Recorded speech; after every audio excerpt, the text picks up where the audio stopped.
We'll see how much longer Geno can hold the starting job. But do fans in Seattle see him as your long-term option here, or is this just until we find someone better situation? Another massive schism in the 12s. There's basically two factions. There's old school football watchers who have been following this team for a long time. And then there's a portion of the fan base that came on during the time of the LOB with analytics deeply embedded in Twitter. It's interesting because they come at it from two very different angles. I mean, you had mentioned the idea of getting complacent and things like that with 9-10 wins and never really being a contender. And that's what they would accuse fans of me of kind of feeling like they wanted to tear it down yesterday. Which side of this equation said let Russ cook? Yes, they were the let Russ cookers, 100%. 100%. Okay. And, we see what that did in Denver. So, I mean, whatever you want to take away from that.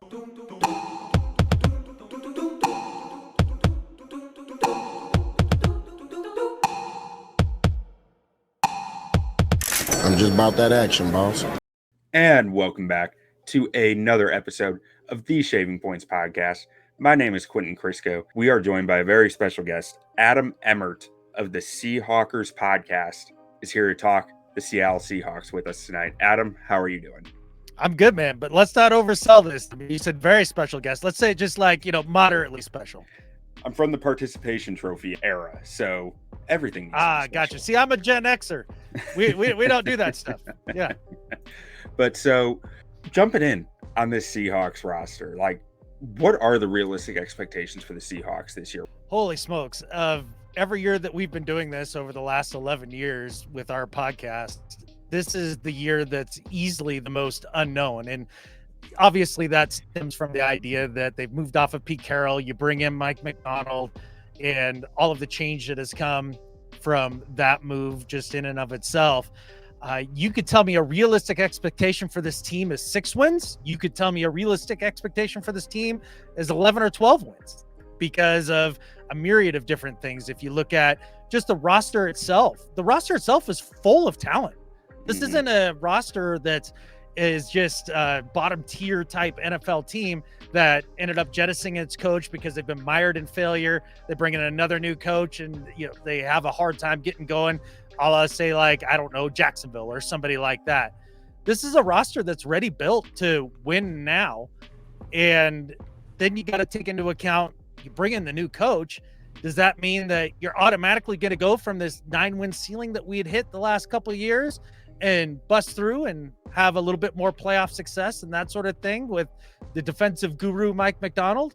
Or is it going to take him a little time to find his footing as a first-time head coach with a first-time NFL offensive coordinator and a lot of young coaches on the staff? And will that drag the record down maybe in the early part of the season, but they start to find their form later on, resulting in a record that's maybe closer to 7 or 8 wins? I don't know. That's the honest thing I can tell you with this is that there are so many unknowns with the team this year. It's going to be a lot of fun. Yeah. So looking at the roster, what's the area that jumps out at you as the biggest strength of this team starting this year?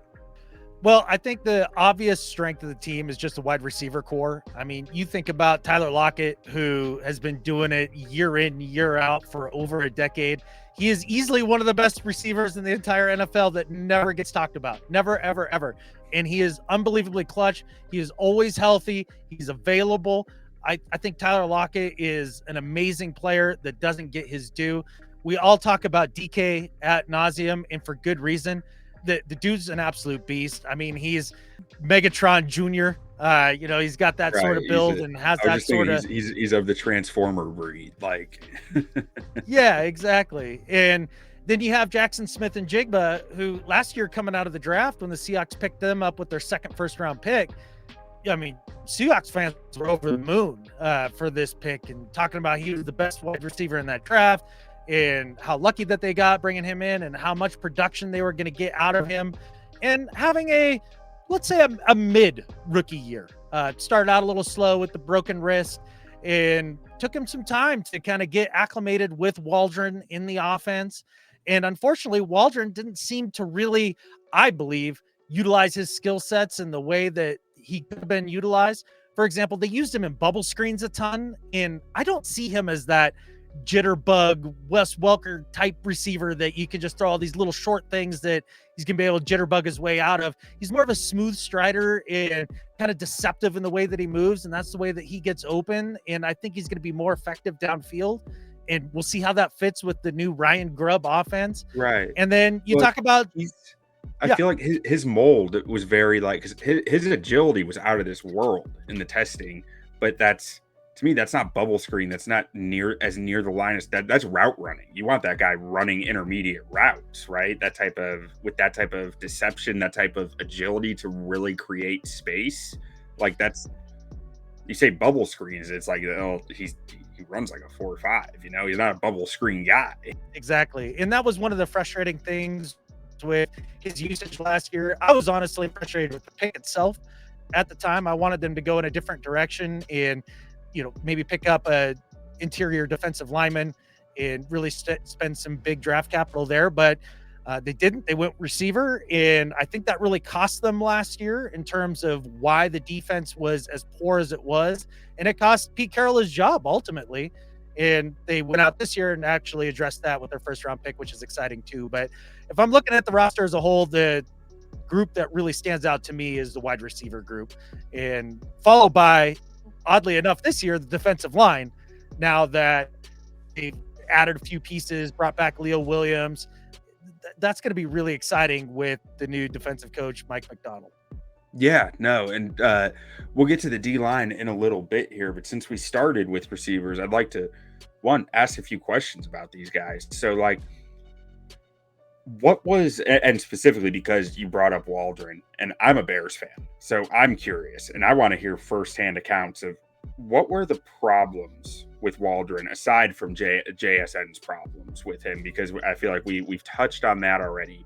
But for where the Seahawks offense had been ranked in recent years, I was expecting to see more kind of shining praise from Seahawks fans about Waldron, but that's not what I've seen. So I'm genuinely curious, like what am I in for with Shane Waldron? Yeah, well, it's going to be interesting too to see how much of that was Pete Carroll's influence in Waldron trying to operate within the boundaries that Pete Carroll placed on him. We don't know what those were, or if this was really Shane Waldron's philosophy and Pete kind of stayed out of his hair. My biggest frustration with Shane Waldron is this is a guy that has zero understanding how to get a consistent running game going week in and week out. They would abandon the run for massive stretches of games, and you would hear him in the press conferences when pushed on it. Why isn't K9 getting more touches? Why isn't Charbonnet getting more touches? They've been productive when they've gotten their touches. How come we're not doing that and setting us up for second and medium or second and short rather than being in second and long all the time and having to drop back and pass with an offensive line that was dealing with a lot of injuries, especially at the beginning of the year? And Waldron's response week in and week out was so frustrating. Well, we didn't convert on enough third down, so when we didn't do that, then we just couldn't get into our stuff, and we just couldn't get to our stuff. What do you mean you couldn't get to your stuff? Like, you don't have to have anybody's permission to hand the ball off to your running back earlier in a drive. You don't have to have permission from the other team to do that. You can just do it. And so it was part of it that got... It sounds to me like you're saying he had a very hard time getting out of his game script and his idea of how the game needed to go for them to get to what they wanted to get to. And it was like almost domino effect. If they missed something, it would keep falling backwards instead of being able to adjust into it. Does that sound accurate? Definitely does. And, he'd get a quarter where he'd get it running, and then other team would adjust, and then he'd just have a hard time adjusting back and finding, the answers to this, new wrinkle that's being thrown at them throughout a game. That was my biggest problem with Waldron as a whole, is just his lack of commitment to a real run game. And I know that everybody talks about in today's NFL, the idea that you got to pass the ball all over the yard and, do all these things. And it's like, look at some of the best teams in the league right now over the last couple of years. They're primarily power running football teams, like the 49ers. Like their identity isn't throwing the ball all over the yard. Their identity is having a very creative and dynamic running game. the Rams last year, one of the reasons they were as successful as they were and kept Matthew Stafford upright was they got Williams out there and started running the hell out of the football. And that made a big difference for them. You see them They're this year. They're leaning even more into it this year. Exactly. They went and got those big hogs up front. Like they are putting in they're going to run duo down your throat. Like that's what they're prepared for. Yeah. They get the back out of Michigan too, right? To pair with Williams there. So that's what I wanted to see out of this Seahawks team. And it just made it so that we were living and dying by what Geno could get done behind an offensive line that, again, was injured for the majority of the year and really struggled. And I mean, as a Bears fan, you know how little chance a dude has as a quarterback to be good when the offensive linemen, you know, are basically Olayan dudes every single snap. It just makes it almost impossible. Yeah, you need elite weapons to make anything of it. And I mean, that's something Seattle had, but it still makes it hard to actually work it. And so with the elite weapons, though, like I'm looking at this and feel great about this wide receiver depth. Like you got 3 guys who are bona fide starters, 2 guys who are like borderline Pro Bowl any given year, if not maybe a little better than that. And one of those guys goes down. You still got 2 of them. You feel like that really sits well. But a guy that I'm curious about, because I flip on the coach tape like 3 games per team doing these, and I just kept seeing Jake Bobo. And I got to know more about Jake Bobo and what Seahawks fans think of him, because I thought his name was almost memeable in the draft last year. And then it was like, I want to say his pro day, like there was something with the conditions there and he ran like a 5-second 40 or something like that. But it was like it was like flooding the field. So he was running on a wet field or something like that. But what's the deal with Jake Bobo for the Seahawks? Yeah, so from the second that he was signed as an undrafted free agent, brought in to rookie minicamp and all that, what you kept hearing from the coaching staff, the players, and it eventually trickled down to the fan base, is the phrase "more Bobo." Just more Bobo, because every single time that he got out on the field, he made crap happen. Yeah. It was really amazing. He made the most out of some very limited opportunities. My co-host Brandon and I went out and caught the mock game at Lumen Field.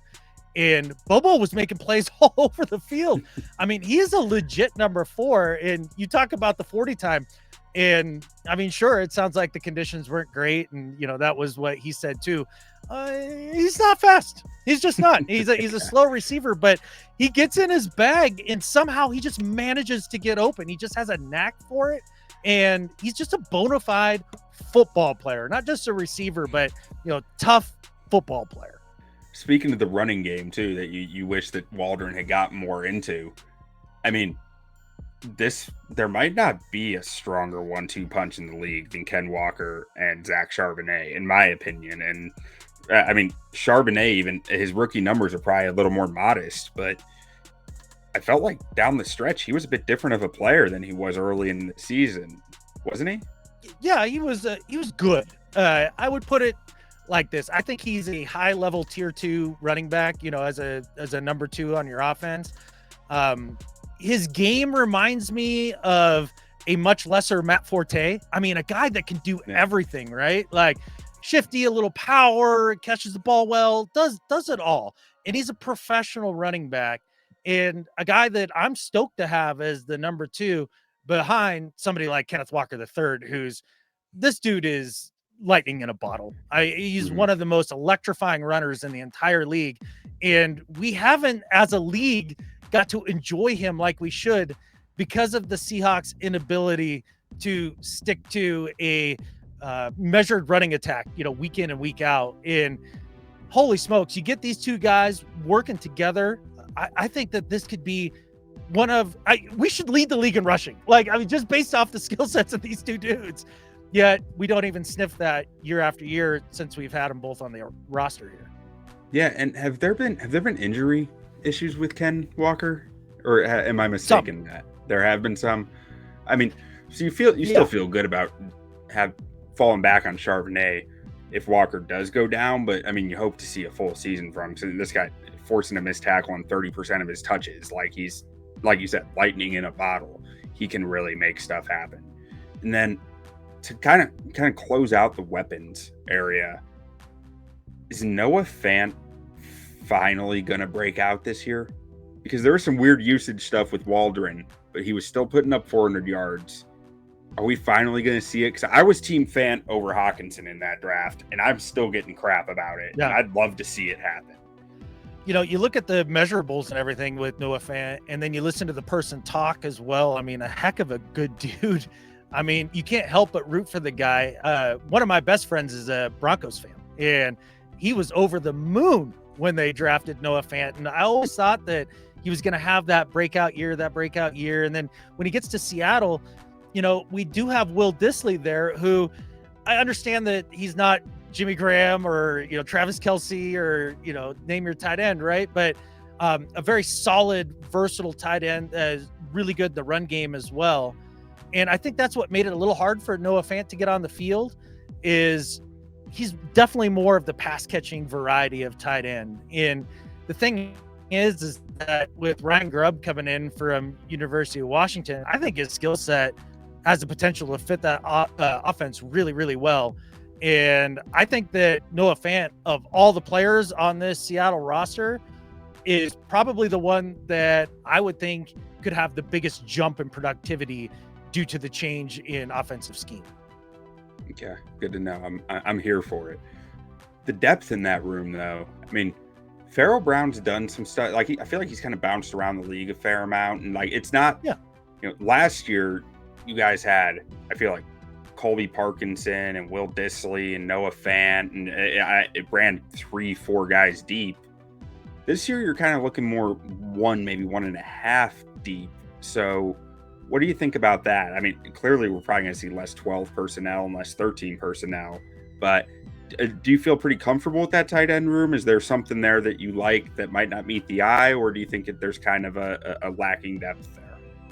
I'd be surprised if they don't bring in one more dude at some point, just, you know, kind of your run-of-the-mill tight end. But I think you hit the nail on the head with the idea of not running a ton of, you know, 12 or even 13 personnel. We're probably going to see a lot of 11 personnel or even 4 wide, you know, often. You go back and you look at Grubb at Washington, and it was spread them out and high flying, throwing from shotgun, down in, down out. And he says something different in his press conferences about how the offense is going to be, but the tape says that he's going to be throwing the ball all over the yard and trying to utilize all of those receivers. And one of the big excuses that people make from him or for him while he was at University of Washington, it was like, well, look at the talent he had at receiver, where there was Polk or Roma Dunze or, you know, name your receiver. He's like, why wouldn't he run that sort of offense? That's the reason he did that. And that's the reason he didn't run the ball very much. And it's like, well, okay. You know, I look at the Seahawks offensive roster here, and I see a lot of those same sort of receivers, you know, high-end receivers. And it makes me think that that's probably the way that he's going to go. So if we are going to be receiver heavy in a lot of our formations, then it may not matter that we're basically, you know, Noah Fant and then a journeyman and Pharaoh Brown deep at tight end. Yeah, no, I think that makes all the sense in the world. I mean, when you got Lockett, Metcalf, and JSN, I think sticking in 11 makes all the sense in the world, because you're talking about in DK and a true X who can block, like, and who can be split inside into maybe a condensed formation and block too, and you can create running lanes through that way. Like, you don't need the extra bodies out there. And it's actually, I mean, I'm kind of surprised at how heavy Waldron used 12 and 13 personnel there last year when you have 3 weapons like that. Enough about Shane Waldron. He's not there anymore. But well, I will say when he did run 13 personnel, we had a lot of success, and he'd use it a little bit, and then he'd just go away from it for games upon games. And I mean, specifically, he would run, you know, a boot with Geno to the backside and then leak the tight end across the middle, you know, mirroring the quarterback. And that was open time and time again when we really needed it. And then, I don't know, by the last third of the year, you just never saw it again. It's not that it was ever really stopped. It's just Waldron stopped doing it. And it was perplexing. Interesting. But so, under Ryan Grubb, you said you expect a more wide open offense. Now, does that raise your expectations for Geno this year? No. Statistically? Well, statistically, sure. I think what makes me a little more excited for Geno's success this year would be the idea that he's playing with a much improved defense. Because let's face it, the defense last year was a complete dumpster fire. That was intolerable to watch and alarming considering Pete Carroll's reputation as a defensive coach. So if Mike McDonald can come in and just get them to about average and stop the bleeding and the time of possession differential that we suffered from these long extended drives that teams would just jelly it down our throat, and Geno would never have the ball, be playing from behind, made it really tough on him. Plus he missed a couple games with injury. I think this year there's, with the scheme of Ryan Grubb, but also with the improvement in the defense, I think he's going to have a lot more opportunity to show why he was the quarterback with the most fourth quarter comebacks in all the NFL last year. He's a much better quarterback than most people give him credit for, which is surprising to me. When Russ left, it was Geno and Locke.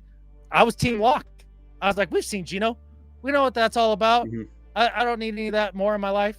And then Geno came out and played, at least mid-tier, if not upper half of the league type quarterback play for the time that he's been a starter. It's been very impressive. He's on time. He's smart with the ball. He's tough as nails. He moves better than you think. And, he throws a really tight ball too. Mm-hmm. I really like Geno, and he's a great leader on top of all of it. He's just a swashbuckler, man. Like he just shucks it around the field, man. Just throwing it around the pitch. Like, I mean, it even shows in his numbers. Like the turnover worthy plays might be high, but you know what? You got DK Metcalf, you got Tyler Lockett, you got JSN, you got stuff to work with, and you have the guys to go put trust balls out there, and he has no issue doing it. There are some quarterbacks who are trigger shy about doing it, and he's not one of them. And with this group of weapons, you want a quarterback who's not shy about it.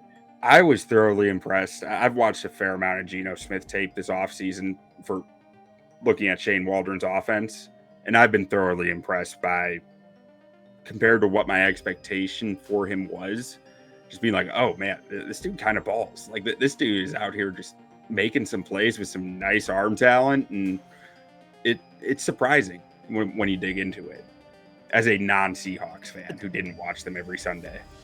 Yeah, it's better than you think. And it surprised me coming out of the gate, no doubt about it. But his ability to play within an offense and on time, I think is totally underrated. I think as fans over the last few years, the Mahomes effect has really changed the way that we look at quarterback play. I mean, just look at Caleb Williams, right? Mm-hmm. His ability in the pocket and what he did on time and in rhythm, not a lot there on the tape. There's some, but not a ton of it. I mean, what he's known for is scrambling around and making crazy plays and having a crazy arm and arm angles and all that stuff. And I think that's what we get enamored with as fans. Whereas I really do believe that in NFL, being productive down in, down out, being able to play within the system, play within yourself, know where to go with the football, be on time, all that stuff. I think that's a much bigger deal. I mean, shoot, that's why Brock Purdy is having the success that he's having with the 49ers. He's not trying to be Patrick Mahomes. He's just trying to be him in that system and be accurate and on time. A friend of mine will always say, NFL coaches hate quarterbacks who can't run their plays, who can't execute their plays. Like an NFL play caller wants a quarterback who can make the play work exactly how it was drawn up to happen. And quarterbacks who can't do that don't tend to last long in the league. Like it's the guys who, like you're saying, can play on time, can play within the system, the scheme, the play itself, hit the reads, who can execute it the way that a coach wants it executed, that get chance after chance after chance. And then the guys that can do that, if they have the ability, like Mahomes or Josh Allen or Lamar, to get out of the pocket and create chaos after they've gone through the play and been like, all right, first option not there, second option's not there, I'm not enamored with the third option, here we go. If you can play, then now you're a great player, right? Like that's right. If you can put that Superman cape on in the middle of all that, like that's when you hit the true upside. The like, oh, this guy might be a top 10 quarterback, top 5 quarterback in the NFL type category. And that's why for Mahomes, it was unbelievably fortunate that he ended up in Andy Reid's lap. You know, a guy who knows how to take gunslingers like Brett Favre and settle him down and get him to play within the system and then use all those special skill sets. And Geno has a little bit more of the creativity in his playbook than I think the average fan thinks, but he's certainly not on that level of, you know, some of the great creators in the game. Right. It's Geno's just an interesting conversation though, because it's like he is the failed, highly drafted quarterback who came back to life, right? Like those don't happen. And they kind of when it in 2022, when Geno did what he did, I was just sitting there going like, this changes everything with how you look at quarterbacks. Like the guy had the physical talent and it just took him time in the league to hit this point, and, you know, competent coaching and whatever you want to say about the Jets, but like given time with those skills, he found it. And that's not something that I can think of in recent history that has happened anywhere else. It's true. And I think one of the things to keep in mind too, when you're looking at his story and trying to translate it to say somebody like Sam Darnold or Zach Wilson or whoever the next one is, right, that maybe didn't work out in their first stop, that you're thinking, well, he's still got talent, let's see how it goes, is that when Geno was bouncing around the league as a backup, he was behind Hall of Famers or future Hall of Famers. It wasn't like he was behind, you know, Case Keenum and couldn't get on the field. Like, he was behind Eli Manning. He was behind Phillip Rivers. Then he was behind Prime Russ for a couple of years. Yeah. Like, it's hard to see the field at that point and showcase the talent and the skill set that you've been building up over the years.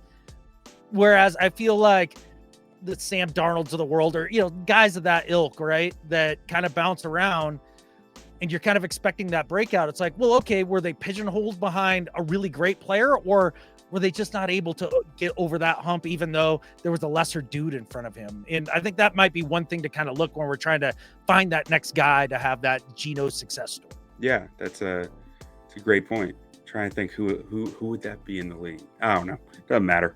But right? Anyway. Yeah, I found myself going down a rabbit hole and I stopped. I know. But yeah. Moving on over to let's take a look at the defense, or the O-line, actually, because we got to finish out offense. Okay. I mean, this is my concern with this offense. Like, does Charles Cross take that? You were hoping for more of a step, or I was hoping for more of a step from him last year than we saw, and some of that was injury related, I believe. But does he take that step forward above where he was as a rookie, or is this just kind of who he is? Same with Abe Lucas. I mean, he was barely on the field. I was pretty high on him going into last year, and then the injuries hit. And I mean, those two bookends can make or break the O-line. So what are your expectations for those two guys? Do you think those two guys are your starters?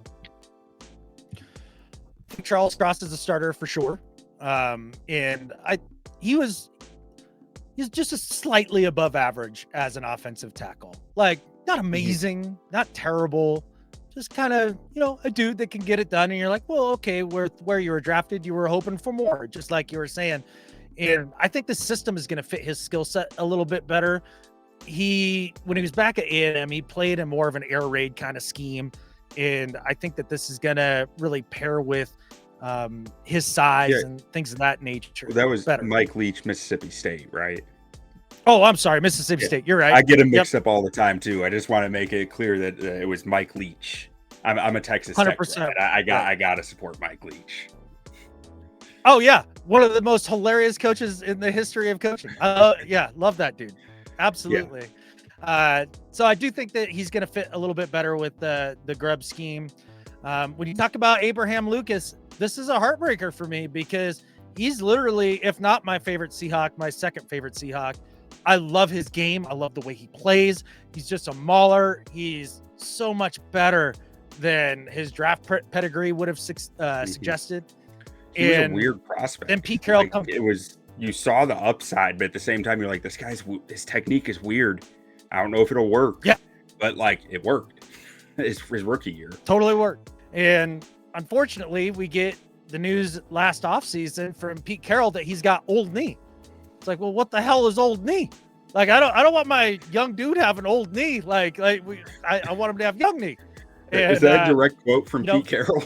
Old knee. Pete Carroll, he's got old knee, and it's one of those things where you're like, well, okay, like, is he going to do the Kobe Bryant thing and fly out to the witch doctor in Germany and get some stuff injected into his knee and be better? Like, what are we doing here?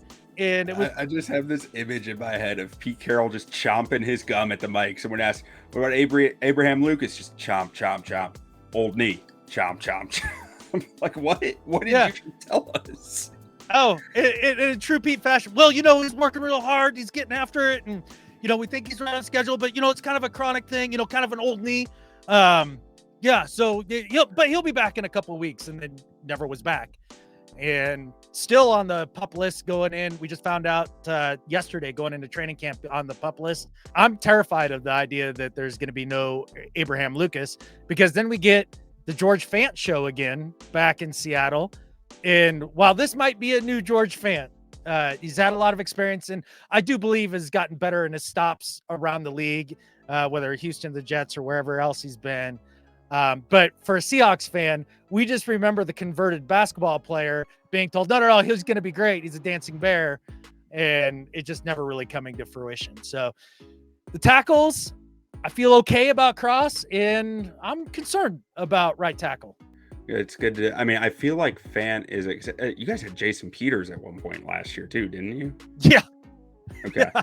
So, I feel like Fant is at least a stopgap there. It's like, it puts a floor on the spot. I'm not sure if it's a, above average starter, but it's like a low end starter floor that I feel like you can live with as long as he can stay healthy. But that depth is a little concerning unless a guy like, I don't know, maybe Stone Forsythe hits a third year breakout or something. But I wouldn't be betting on that either. Nope. On the interior, Laken Tomlinson, I feel like he fits a similar mold of George Fant. Like it puts a lower floor, but it's still a floor. Like you're not bottom of the NFL at that position. You're just like might be a little below average to maybe he can give you average. What's going to happen with Anthony Bradford here? Is he the starter at the other guard spot? I don't think he's going to be. I think his skill set is much more suited for a mauling, running football team. There were times when he was just pancaking the hell out of people right and left, and then in pass protection was getting run around like a traffic cone. He's got some slow feet, and the technique is raw. I'd be stunned if he ended up being the starter. I honestly think that Christian Haynes, the third-round pick out of UConn, a true right guard, played right guard his entire career in college, was thought of as the best pure guard in the draft. I would be surprised if he doesn't end up being the starter. Yeah. Was it absolute steal where y'all got him? Like I was pounding the table when the Bears were at 75 to take him, and they didn't. But either way, I loved Christian Haynes at the Senior Bowl. This dude. So one of the people I was at the Senior Bowl with talked to him a little bit, and Haynes mentioned that, at UConn, he cross-trained center and left guard, so he was prepared to play any position on the O-line, which it was a great thing to know, but like he only played right guard in games. But in one-on-ones, he upset a nose tackle so much that the nose tackle ripped Haynes' helmet off and chucked it in the air.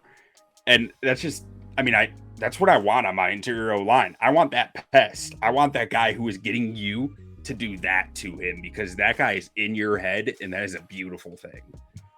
100%. And, in that Senior Bowl too, you're talking about guys that have legit talent coming up in the draft class that year that he was going up against, and more than held his own, as you said.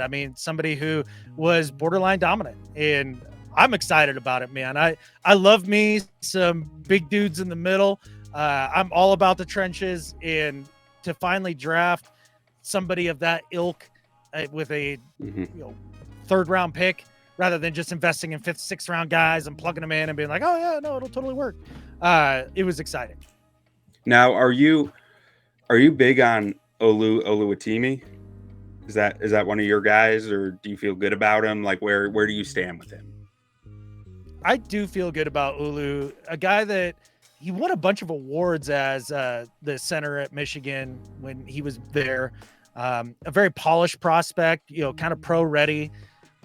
Came in last year and, wasn't the starter, obviously, with Evans there, but eventually he got hurt. And so Olu had to step in. And the best thing I can say is, and this is the best compliment you can give interior offensive lineman, I didn't notice he was out there. Like That's a good thing. He was just, he was a professional guy right out of the gate. And a Michigan dude, somebody that McDonald is going to be familiar with his time back at Michigan.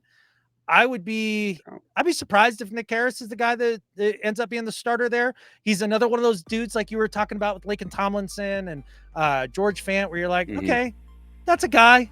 He's a professional football player. Yeah.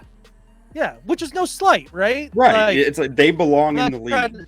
Which is, there are a lot of guys playing on offensive lines who do not belong in the league. So like that is a real, it's a compliment, but it's not necessarily what you hope for either. Exactly. But I think Olu can be more than that. And a quiet leader, really, really smart when you listen to him talk. I think he's the future at center for the Seahawks. Yeah. Well, and center is such a weird position because, I mean, full disclosure, I did not like Olu's tape at Michigan that much, but center is a weird position, right? You can make up for stuff with your intelligence, your experience there. There are not 20 centers in the NFL who belong in the NFL, right? So it's like you end up with a guy who's a top 15 center.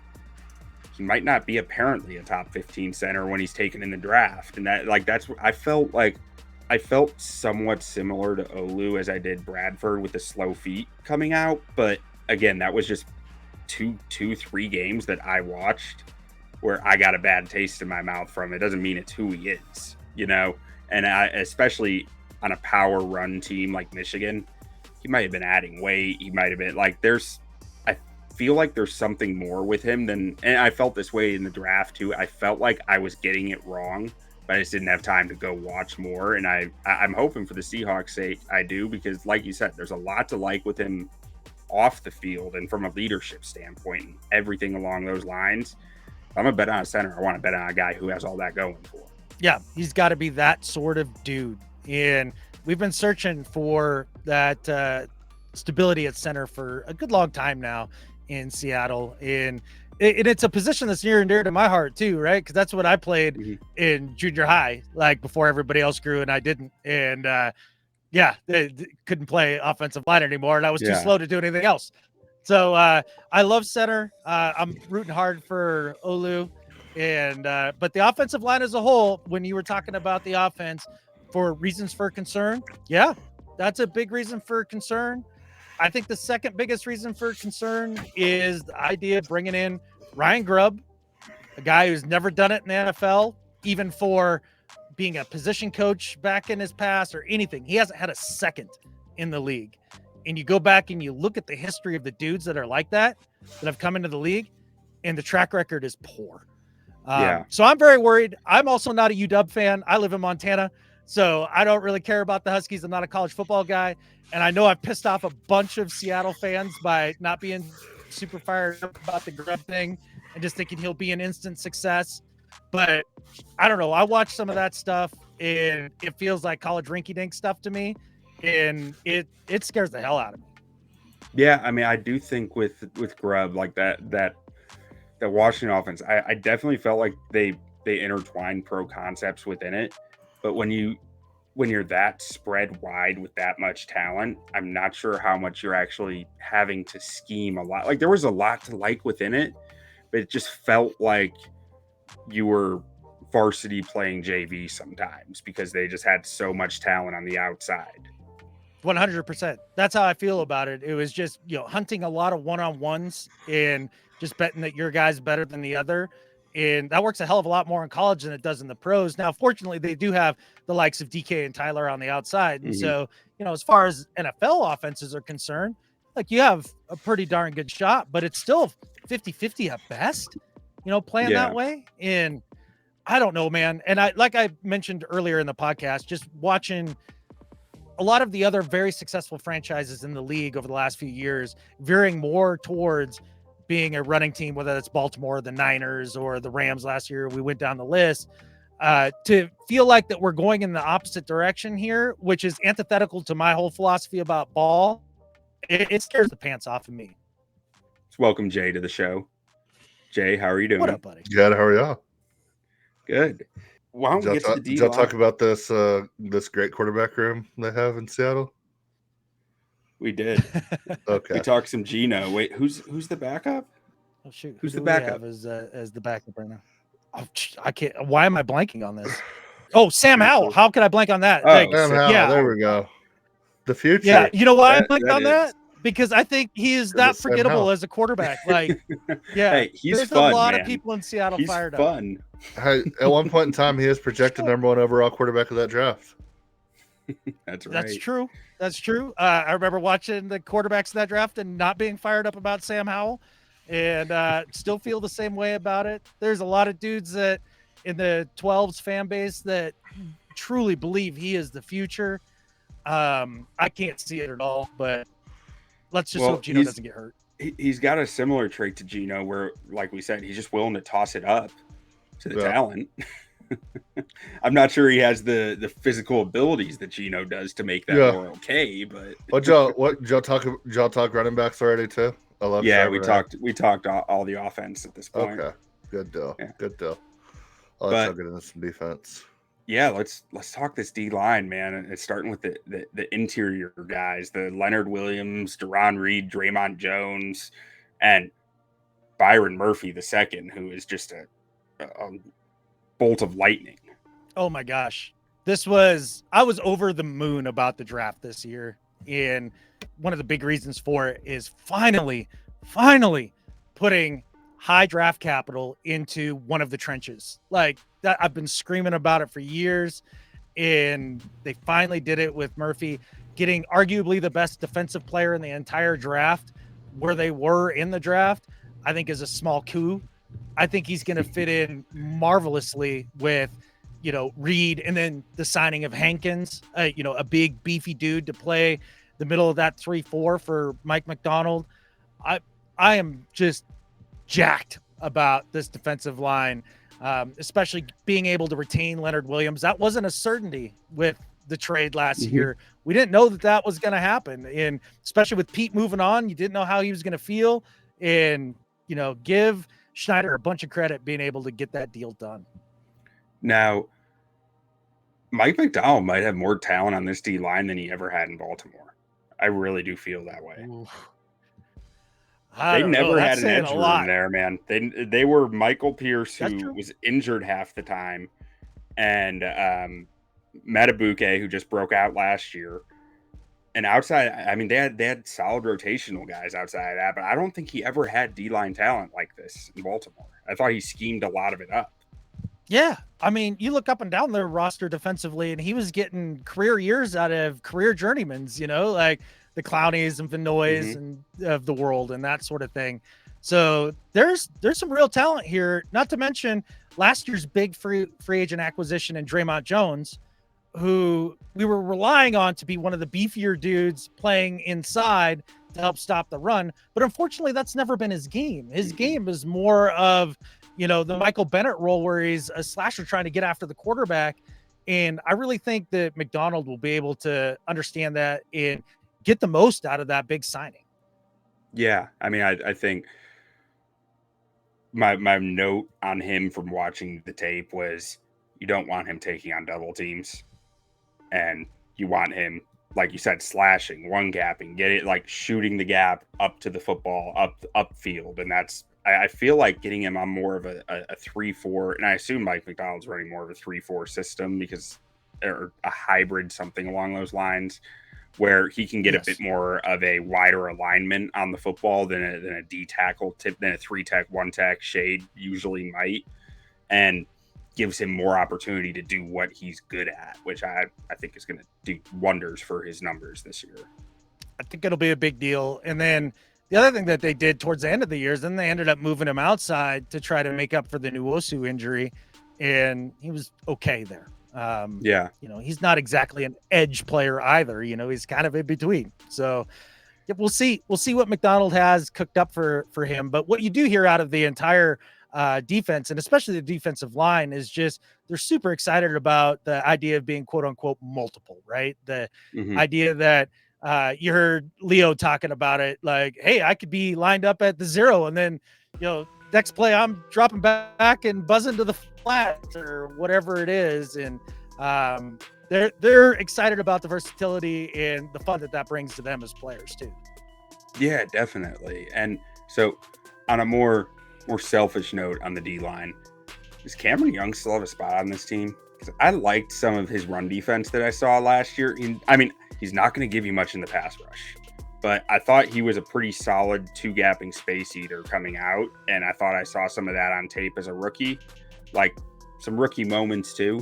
But I watched him a little closer than probably the rest of this D line, just because during the season I was watching rookie D tackles just for the first 8 weeks of the season.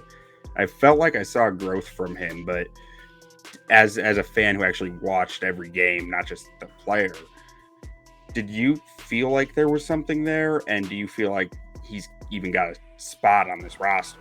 I think it's all going to depend on the way that McDonald wants to shape the roster in terms of how many numbers at each position, right? How many receivers does he carry versus how many D linemen? If he wants to be D-line heavy, which I don't think would be a terrible idea, then yeah, I think he could sneak in, and him and Hankins could be those two guys that provide that 2-gapping, space-eating kind of role.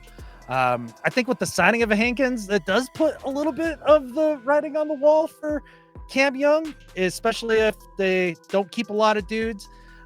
Maybe it's Miles Adams that goes instead, because he's kind of the opposite of Cam Young, right? He's the more of a pass rusher, smaller dude, hell of a guy. We've had him on the show. I really enjoy his game. And then also Mike Morris coming back to health this year. Again, another Michigan dude that is familiar with Mike McDonald. I just don't know how much space there is in that room for Cam Young, who's kind of a one-dimensional player. Yeah, no, that's fair. And then in the edge room, one guy I couldn't stop noticing was Boye Mafe last year. He was, whether it was against the run, as a pass rusher, he was just flashing all over the tape, I thought. Oh my gosh. He had himself a huge breakout year. His rookie season, he went out there and, played his run assignment pretty well on the edge. Didn't do much in pass rush, but everybody in the organization tell you this guy's coming. Just watch. He's going to be one of those dudes that's having the breakout year. And you hear that about every dude on every team, every offseason. And for me personally, I was like, yeah, okay, well, let's see. And boy, howdy, I think he was up to 8 games in a row with a sack this last year, and really did have that breakout year. And I think once Nwosu went down, it made it a little tougher on him to be able to get to the quarterback, because they were able to focus on him just a little bit more, because he was the primary edge defender at that point in terms of getting after the quarterback.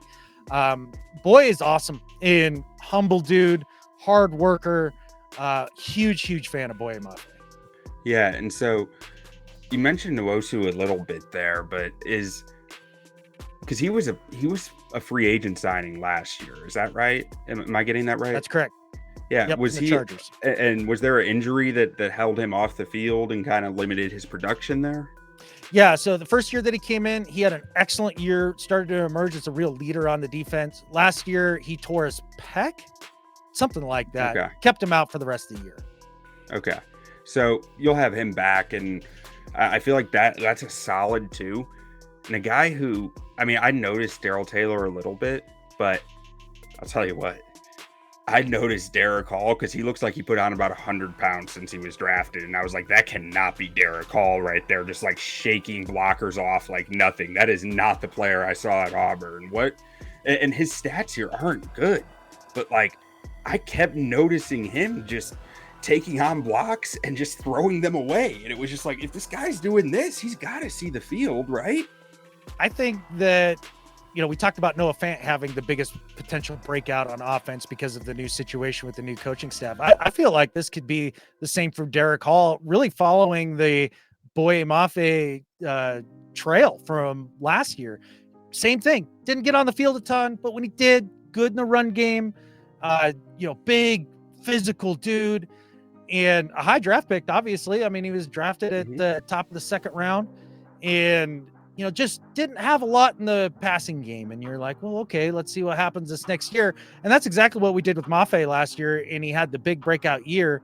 And then you think about Mike Macdonald being the linebacker guru, right? Like that's what he hangs his hat on. In outside linebacker and Derick Hall playing edge, man, I think that he could really have a huge impact going into this year.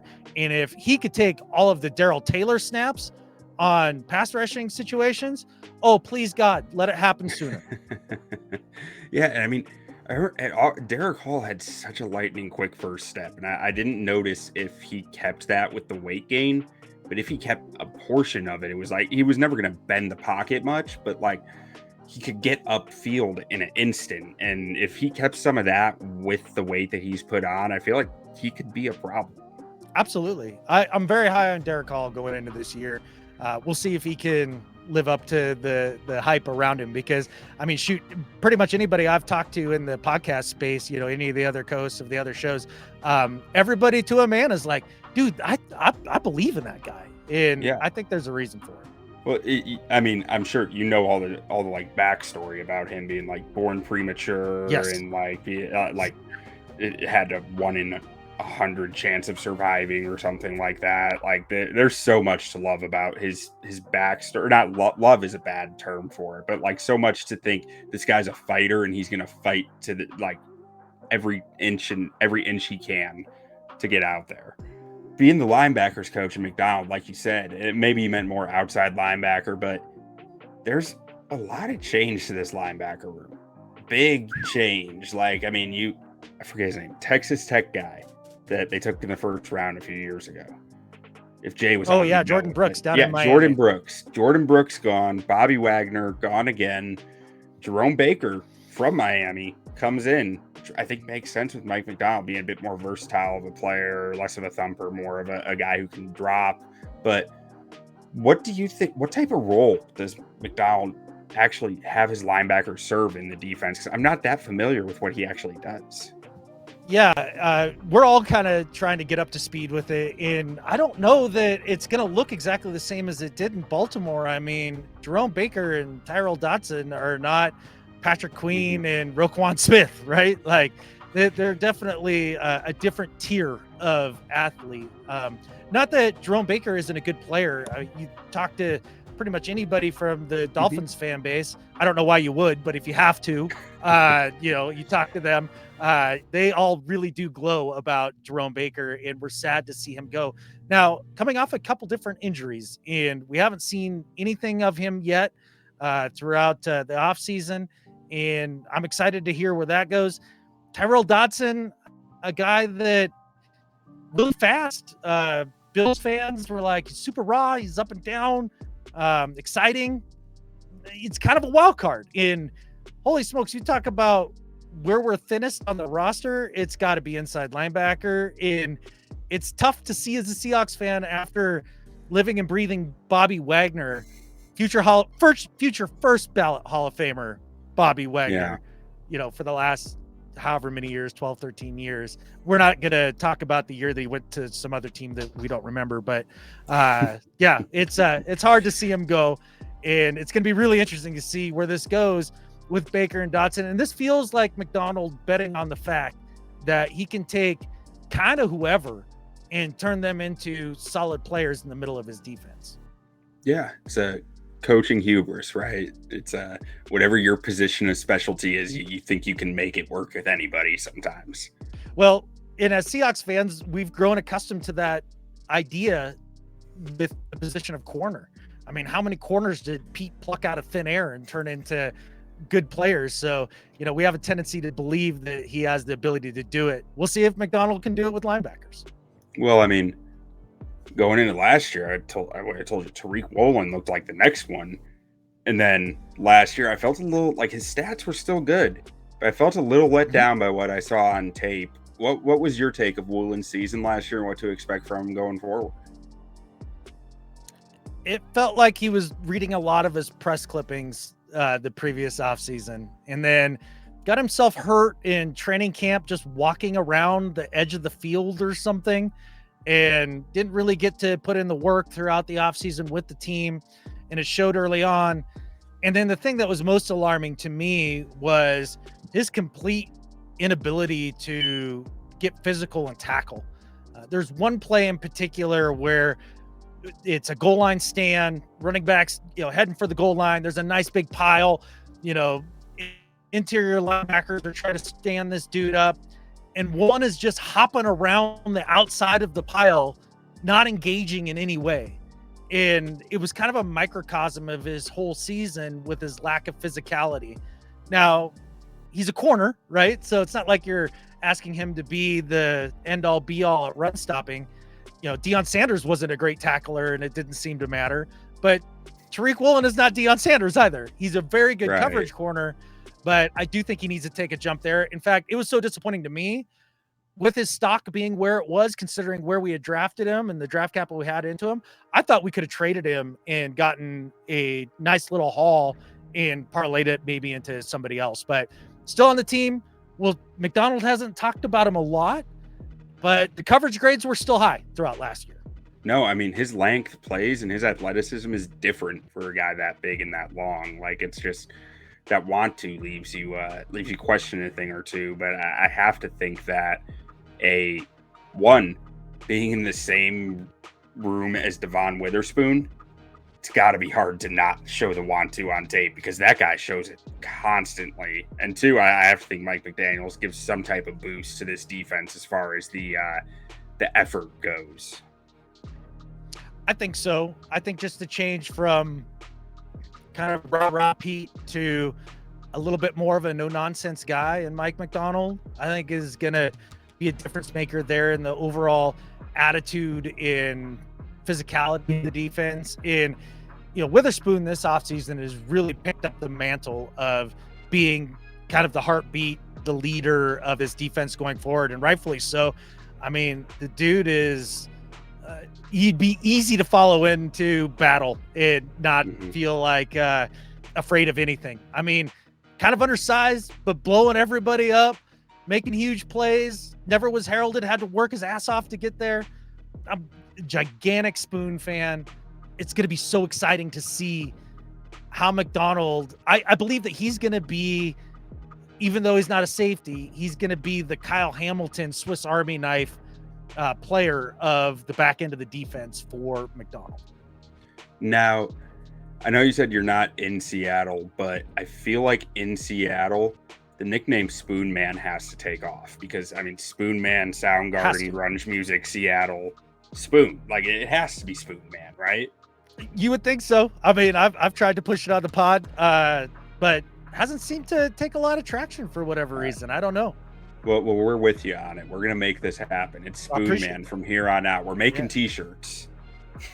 Outside of those two outside guys, who's going to be playing the nickel? Is it like Trey Brown, Michael Jackson, Kobe Bryant? Not that Kobe Bryant, but this Kobe Bryant. Who's playing the nickel? Kobe Bryant. R.I.P. Mamba.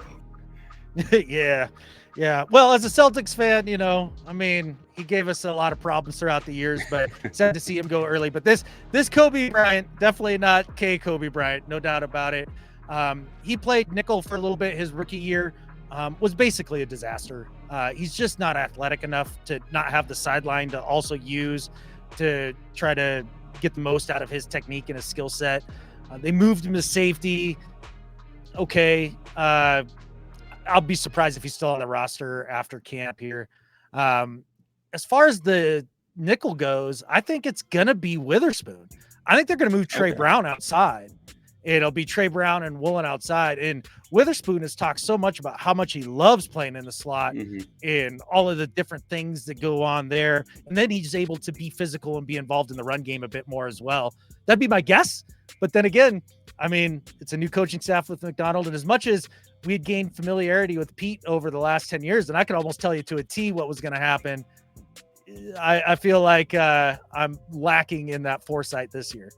Yeah, no, that makes all. I didn't even think about Spoon playing the the nickel and then another guy coming in to play the outside. That truly makes the most sense when they're a nickel. At safety, then, to close the defense out, I mean, I love Julian Love. I love the way that guy plays football. He's everywhere all at once. He's just an animal, like coming after the football. Can you tell, is Rayshawn Jenkins the other starter here? And can you tell me a little bit about him? Because I actually have never really noticed much of Rayshawn Jenkins when I've been watching tape. Sure. I do believe that obviously Love will be one of the starting safeties. You nailed it when you talk about his versatility and impact. Had some huge plays throughout the season last year. Loved me some Love, no doubt about it. Mm-hmm. We see, getting rid of Adams and Diggs and remaking this safety room and then bringing in Rayshawn Jenkins. And, I'm with you here, man. Like, I didn't know a ton about Rayshawn Jenkins and honestly still don't, but Mike Macdonald talks about him as one of the core guys in terms of a voice in the locker room and leadership and that sort of thing. So his game must translate to what Mike Macdonald thinks that he wants, in kind of a wild card, to be honest. For me personally, because I didn't watch a lot of Jags or Titans football. Didn't do it. I enjoy living. So yeah.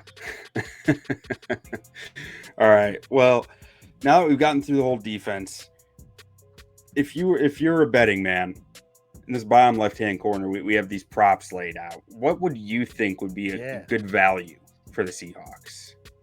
Okay, so winning the division plus 750, NFC champ plus 3,000. I like playoffs at plus 186 a lot. Yeah, I think I'm there with you. I think that's where I'd Solid. be leaning. Plus, especially if they can run the ball well. Well, and that's going to be the big if. And we were told, well, Grubb, he ran the hell out of the ball when he was with South Dakota State in Des Moines, wherever the hell it is in South Dakota, and you're watching grainy VHS tape of some tier 2 school, and like, oh yeah, no, that's what he's going to bring to the NFL. And everything else that he's shown on tape, whether where was he, Fresno before UW, and then at UW, it's been airing the ball out. I'm not sure that they're going to run the ball with the kind of consistency that I feel like they need to.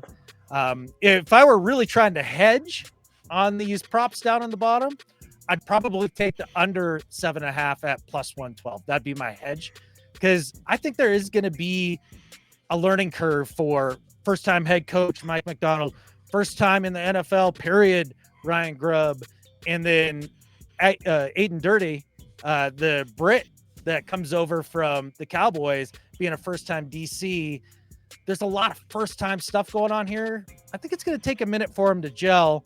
And so, if I was being on the pessimistic side of things, I think they could end up at 6 wins fairly easily, depending on, how long it takes for them to actually get it all together. Interesting.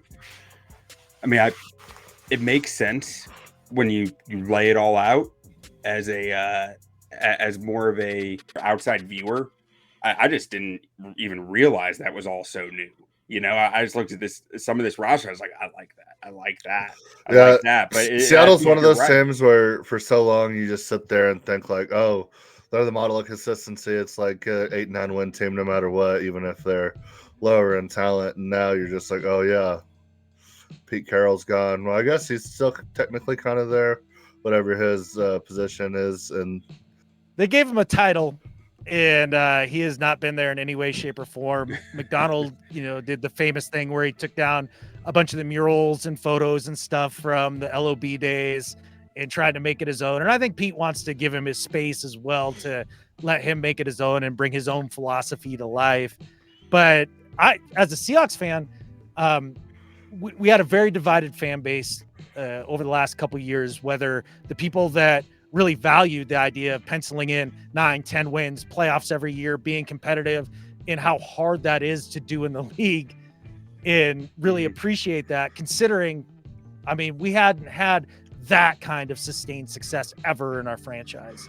Yeah, and it's one of those things too. It's like, as a fan, do you want to fight and claw your way to 9 or 10 wins, knowing damn well that like you're probably not a Super Bowl caliber team, or would you rather just start from the ground up and actually build something? Because I mean, I feel like a lot of fan bases get complacent with like, oh, we're going to be competitive, and then we'll figure it out when we get to the playoffs, knowing deep down that there's really not a big shot. But the NFL is one of the few leagues that we have in professional sports where it is any given Sunday, and it is make the dance and you got a chance type deal. But at one point you gotta start all over. And I mean, I think they got a good base for it too. We'll see how much longer Geno can hold the starting job. But do fans in Seattle see him as your long-term option here, or is this just until we find someone better situation? Another massive schism in the 12s. There's basically two factions. There's old school football watchers who have been following this team for a long time, and then there's a portion of the fan base that came on during the time of the LOB with analytics and deeply embedded in Twitter, Seahawks Twitter.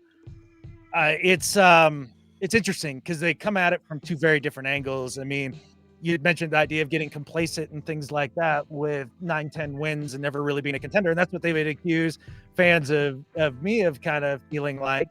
And they wanted to tear it down tomorrow or, yesterday, get Pete gone, bring in a different quarterback, move on from Geno. In which side of this equation said let Russ cook?